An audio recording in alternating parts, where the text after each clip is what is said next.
Currently, the anaconda in the Amazon rainforest of South America is the largest snake on Earth, measuring between 7 to 8 meters in length and weighing between 200 and 500 kilograms. Going back 40 million years, in what is now Egypt and Algeria, the Gigantophis snake ruled with a length of about 10 meters. Further back in history, between 60 to 58 million years ago, a species of snake measuring 13 meters long and weighing over a ton once existed. This was the terror of all creatures of the time, and it was none other than the Titanoboa, the legendary giant reptile that once ruled our planet. In today's video, we will explore just how big it was, how it hunted, and why it went extinct. Don't forget to like and subscribe, and let's get started with the video. How big was the Titanoboa? When it was first described in 2009, the Titanoboa was estimated to be around 12.8 meters long, meaning that at least in terms of length, Titanoboa was larger than the previously largest snake, the Gigantophis. Later models shown as part of the documentary Titanoboa, Monster Snake by Smithsonian, suggested a total length of about 14.6 meters, which was rounded up to 15 meters. These reptiles are often thought to have developed according to the temperature of their surrounding environment. This is because the high temperatures were quite stable throughout the year, with little seasonal variation, allowing this species to maintain its body temperature. This meant that bodily functions like digestion, circulation, respiration, and many others became much more efficient. With a larger energy source, they could allocate it to other functions, such as growth, which contributed to the larger size of Titanoboa. This might indicate that global temperatures around 60 million years ago, especially at the equator, were significantly higher than the temperatures we know today.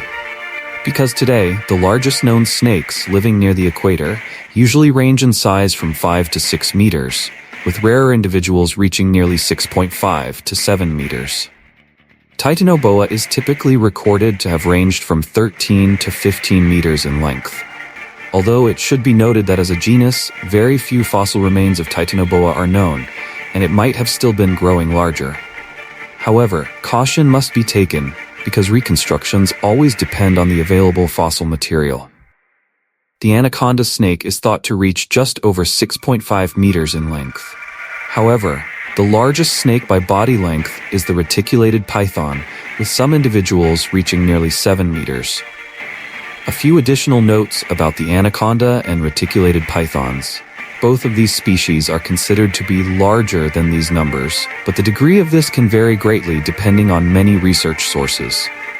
There are also many eyewitness accounts, particularly from the 18th and 19th centuries, about larger pythons, possibly even larger than Titanoboa. However, there is no evidence for these monster snakes. In fact, many modern estimates have been shown to be invalid. One issue is that most of the large snakes reported to science were dead, and when preserved, the snake's skin can stretch to a surprisingly large extent. The skin of a 5-meter snake can stretch up to 7.5 meters after death, giving a misleading impression to later observers that the snake was larger than it actually was. This is why only snake measurements of living specimens conducted by experienced handlers and measurers are taken seriously by the scientific community. Before moving on to the next part, special consideration should be given to the size of Titanoboa in terms of sex. One noticeable feature in snakes is that females are often larger than males. While the remains of Titanoboa are still too few to draw definitive conclusions, illustrating the difference between male and female Titanoboa would actually be unusual if the female were smaller than the male. The habitat and fossil distribution of Titanoboa to this day are only known from the Carron Formation in Colombia. The Carron Formation represents the earliest known appearance of tropical rainforests. The region of this formation holds the prototype fossils of Titanoboa, believed to date back to the Cretaceous period. This means that Titanoboa lived around 60 million years ago, approximately 5 million years after the extinction event that marked the end of the Mesozoic era, along with the disappearance of the dinosaurs. During this time, Titanoboa likely lived and hunted in the lowland tropics, in rainforests, within a vast river system flowing through the landscape where it hunted. Snakes are versatile creatures, eating anything they can catch. This is especially true for those snakes that do not rely on venom to subdue their prey, and therefore are not dependent on venomous activity, which can have different impacts. However, by constricting, they suffocate their prey, because the snake's muscular coils compress the prey's lungs to the point where the lungs can no longer expand to take in oxygenated air. While snakes without fangs to inject venom still have rows of teeth along both jaws, these teeth are typically very thin but sharp as needles, adapted to puncture soft tissue and hold the prey in place. These teeth are often strongly curved backward. Due to this shape, once these teeth pierce the prey's flesh, the creature cannot escape. For example, if an anaconda or any snake were to latch onto your hand, the best thing you could do is try to pull it out immediately. I recommend against doing that, as it would only cause its teeth to sink deeper into your flesh. Instead, what you should do first is insert your hand deep into its mouth, then open its jaws before you attempt to withdraw your hand. Although only parts of the skull and jawbones have been found, Titanoboa is still believed to have had backward curved rows of teeth in its mouth. This would help secure its head, and no matter how much the prey struggled, it couldn't escape. Titanoboa would then coil its massive body around the prey and constrict. With its body mainly made of muscle, Titanoboa could exert significant pressure on the prey. Killing the prey could actually take only a few minutes for Titanoboa, but consuming the prey would take considerably longer. This suggests that it had a head structure similar to other snakes like anacondas. This means its lower jaw would extend backward, allowing for a larger mouth opening. Additionally, the lower jaws could move independently, meaning that not only could the lower jaws separate to widen further, but they could move along the body of the prey. Teeth would be less important, as one side could hold the head in place while the rest of the body moved along.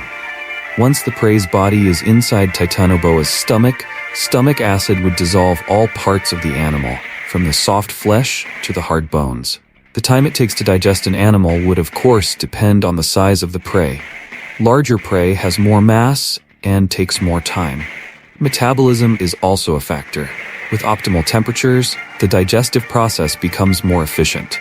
Regarding hunting behavior, the sheer size of a large Titanoboa meant it couldn't move through tree canopies like many other snake species, so it probably spent more time under trees than attempting to move through the canopy.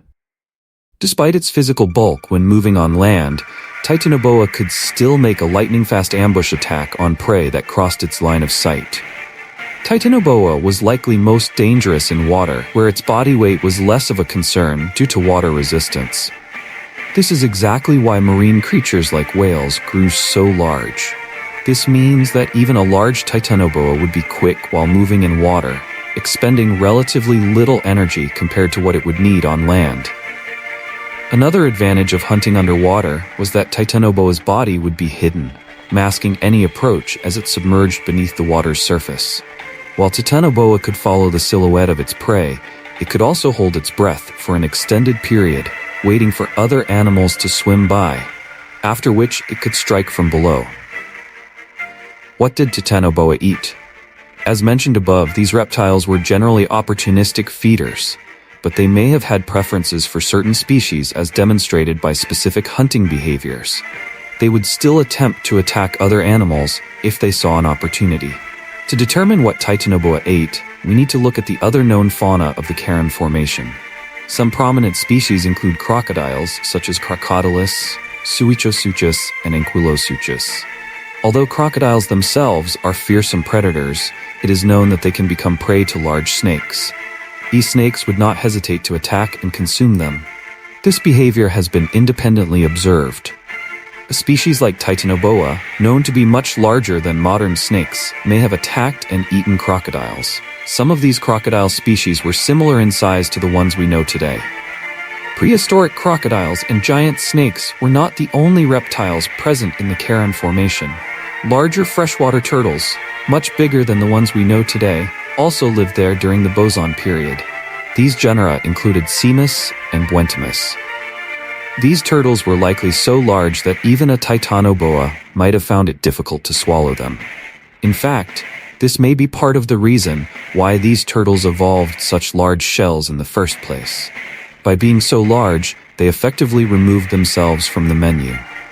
One could argue that a large Titanoboa might have crushed the turtle's shell in a powerful constriction and broken it apart. These actions would take a lot more time and effort than simply squeezing the air out of the prey's lungs. While Titanoboa could digest bones and shells, it would take more time to digest them compared to prey with more flesh, like crocodiles. Therefore, while Titanoboa may have eaten turtles, especially smaller young ones, it likely preferred easier prey. The third category of Titanoboa's prey that continues to surprise people is large fish. Fish that were likely consumed by the snake included those such as anacondas and remnants of large lungfish. These species might have grown to about 3 meters in length, known from the Karen Formation. Certainly, it would have had the ability to attack a large fish, but killing a lungfish might have been a bit trickier. As long as water flowed through the gills, Titanoboa couldn't drown a fish like it could with a crocodile. Nor could it suffocate a lungfish simply by pulling it out of the water. However, Titanoboa could have killed a lungfish by constricting, such as by closing off the gill openings underwater or pulling the lungfish out of the water and squeezing it. If Titanoboa did eat these large lungfish, it might have started swallowing them while they were still alive and relied on that process to suffocate the fish. Titanoboa might have kept a lungfish for a long time. The lower mouth openings wouldn't be obstructed, so Titanoboa itself could still breathe. Another topic, of course, is cannibalism. Snakes in the wild are known to eat other snakes, even those of the same species. If they encounter a particularly smaller individual, a female might be significantly larger than a male, making the male an easy meal for the larger female. This is a hypothesis based on the known fauna of the Karen Formation. Other animals like birds and mammals may have also been present in the same environment, and we simply haven't found their fossils. It's worth noting that not all animals fossilize, and in the case of the Karen Formation, being a working coal mine, it's almost certain that countless fossils we know of have been destroyed. Why did Titanoboa go extinct? Simply put, no one knows for sure, but there are two main theories. The first is a change in global temperatures. Today, we can clearly establish a correlation between the size of a reptile and the surrounding climate temperature. Some reptiles in temperate regions, or those with strong seasonal temperature variations, tend to remain relatively small. However, closer to the equator, average temperatures rise, and seasonal variations are nearly non-existent due to the constant sunlight exposure. In contrast, at higher latitudes, the number of daylight hours increases or decreases depending on how the Earth tilts during its orbit around the Sun. Because equatorial temperatures are more stable, reptiles can more easily take advantage of the surrounding temperatures. Many researchers believe that if reptiles were allowed to live closer to the equator, they could reach larger sizes because they wouldn't need to worry about temperature fluctuations. However, it is also believed that the global average temperature has been decreasing very slowly. This is thought to have contributed to the global shift from dense forests to expanded grasslands in the subsequent eras, leading up to the Boson period. One theory suggests that Titanoboa ultimately couldn't maintain its metabolic processes as temperatures in its ecosystem dropped, which may have led to its replacement by smaller snake species that could still operate optimally at lower temperatures, such as Mastodonastes and Gigantophis. These species, known from other parts of the world, existed until the middle of the Eocene, about 20 million years ago, after Titanoboa had disappeared. However, because fossil evidence from that time shows that these snakes were smaller than Titanoboa, it supports the hypothesis that the global temperature drop led to the dominance of smaller snake species. Another hypothesis explaining Titanoboa's extinction is habitat change. About 60 million years ago, the Karen Formation was a low coastal plain covered by lush tropical rainforests, with wide rivers flowing across the landscape. The Karen Formation today is the largest coal mine in Colombia and is much higher than sea level.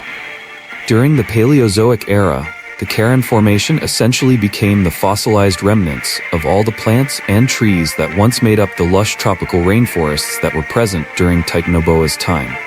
This added many plant and animal fossils, but also proved that the specific habitat where Titanoboa lived had disappeared. It is more likely that Titanoboa's range was geographically and temporally broader than we currently know. We just haven't discovered all the fossils yet.